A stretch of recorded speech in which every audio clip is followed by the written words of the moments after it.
Hello, I'm Katia. I'm from Peru, and you are watching DC Born Graph on YouTube.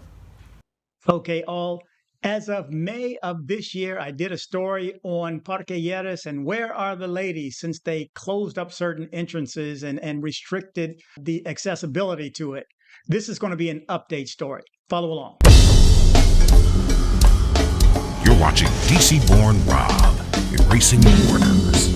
And now, the news. Okay, good morning, good evening, good afternoon, wherever it is you're located. Thanks for watching. You're watching DC Born Rob, Erasing Borders, and my name is DC Rob. This channel is dedicated to travel, number one, and then number two, safety to Medellin, Colombia, Colombia as a whole, for expats who live there and visitors who want to go for short-time visits. This is going to be an update story. This is actually from El Colombiano. It's about 7.5 minutes, so stay to the end. Let's just jump right in. Parque Lleras are just 2 months of closure, but its problems continue. Despite strict police controls, sexual exploitation, theft, and micro-trafficking were not eradicated. They denounce a 30% reduction in sales. A few meters from one of the checkpoints set up by the police on Carrera 40, a group of sex workers walks around the Parque Lleras fence. In the eyes of the uniformed officers, who have already adjusted 2 months to regulate the entrance to that public space by order of the Medellin mayor's office, sexual exploitation continues to be one of the many problems that are far from disappearing in that area of El Poblado, despite strict police controls. After working for more than 12 years on the south side of that park, Gloria Elena Rendon, owner of a food and liquor distributor, explains that this strategy has generated profound contrasts in the area, both for merchants and passers-by. Although Rendon is one of the people who considers that the feeling of security has improved since last May. At the same time, she warns that the structural problems of the sector remain in force, and now they are added to a reduction in sales that has more than once suffocated.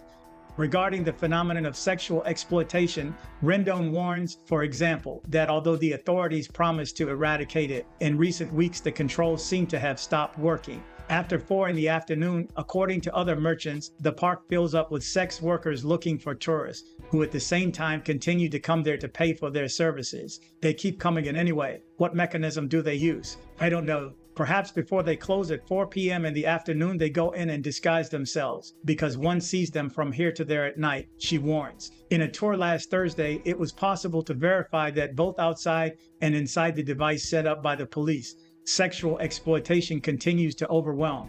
At first, for the first 3 weeks, they weren't letting girls in, or drug dealers. That increased our sales. But now the girls are coming in, which has reduced sales, said Christos Fierris, owner of a food business and who is one of those who believes that the closure was good for the sector. On the side of other crimes such as thefts and drug trafficking, the merchants also warned that the police controls the only thing they did was redistribute the phenomenon around the area.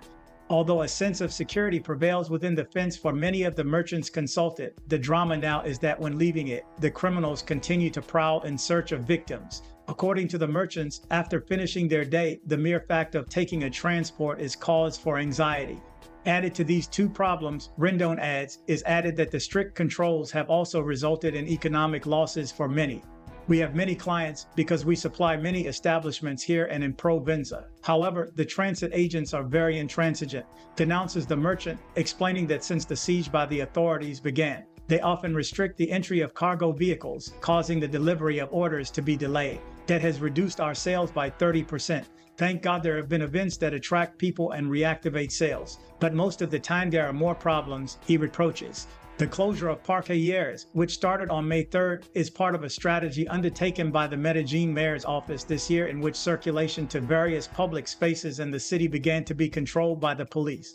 Less than 2 weeks after the start of these restrictions, which in years resulted in a device that covers several blocks around and includes 6 entrances. In addition to sexual exploitation and theft, micro-trafficking and begging also ended up moving to adjacent areas such as Calle 10.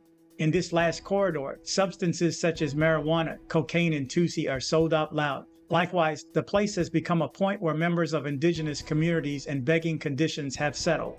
In the same way, organizations such as the Un Segundo Camino Foundation had already warned since last May that the only result of the police operations would be that the nearly 1,000 sex workers who are settled in the area would be displaced, in a measure described as simple clothes of warm water. There's a debate about the results. According to the authorities, the strategy in years would have resulted in a reduction in theft from people, cell phones, and businesses. According to the most recent information from the police, while in the case of personal thefts, 15 cases had been counted this year in Parque Lleras. In 2022, there were 37. In the case of thefts to cell phones, there were 7, compared to 22 in 2022, and in thefts from commercial establishments, there was only 1 case compared to 2 in 2022. For their part, from associations such as Asabers, the issue also generates crossed interpretations, as warned by Juan Pablo Valenzuela, leader of the departmental chapter of that association. Although Valenzuela is one of the defenders of the closure, arguing that it has improved the conditions for that union, he also admits that it has things to improve. From Asabers Antioquia, we extend a positive message regarding what has been happening in Lleras. The impact on the improvement of the quality of the offer has been positive, and sales increases have been registered. However, the road is still long. There is still progress to be made so that there are definitive conclusions regarding the impact of the measure, and there are some issues to review, but it is something that we see with good eyes, said Valenzuela. In contrast, other voices consider that, beyond the discussion of short-term impacts, the area continues to demand long-term and substantive policies. This is how it is considered, for example, by Maria Jose Bernal Gaviria, Executive Director of FENALCO Antioquia, who states that the decline of Parque Lleras and its entire area of influence is a process of several years and has been caused by the carelessness of multiple actors. In her opinion, the presence of illegal groups that dominate the sector and, in general, official neglect are still worrisome. El Poblado, precisely the sector of Calle 10, Parque Lleras, and Provenza, are the ones that attract the most tourism and radiate it to the rest of the municipalities. Clearly, they are a very important attraction, but we are very concerned about their decline. The lack of care taken by the platforms, the public space, the garbage, and the lack of articulation between the same businesses to face the problem, said Bernal.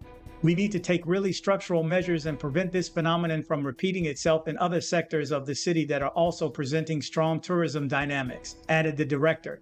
From a legal point of view, the strategy has also been strongly questioned for being considered arbitrary and as a violation of the citizens' right to enjoy public goods, as argued at the end of May by the lawyer Edier Esteban Manco Pineda, who even filed a class action seeking to overthrow the legality of those closures. In said appeal, Pineda not only asked an administrative judge to reverse that closure in El Poblado, but also in Plaza Vitero, which also generated multiple frictions with the cultural organizations of the center of Medellin. Public squares are not state property, they are goods for public use. The state does not behave as an owner, but as a guarantor. The Council of State has characterized this right and points out that there should be no intermediary for people to enjoy this good for public use, the litigant then stated, who also questioned that the mayor's office undertook these policies without showing previous studies that supported the impacts they would generate. Beyond this discussion, for merchants like Gloria Elena Rendon, the closure continues to translate into a risk to the survival of her business of more than 12 years of experience, which in the end seems to be the last of the local government's priorities. Yo, I heard she ready to go. Won't you keep the same energy after the show? Hey, yo, I heard she ready to go. Headed to Medellin, Colombia? See my guy Andres with Nomad Travel for safe airport pickups and drop-offs and tours. Contact information in the description below. If you're in Medellin and you need dental work done, from a basic cleaning to major reconstructive surgery, come see my guy, Dr. Carlos Maury. Contact information in the description below.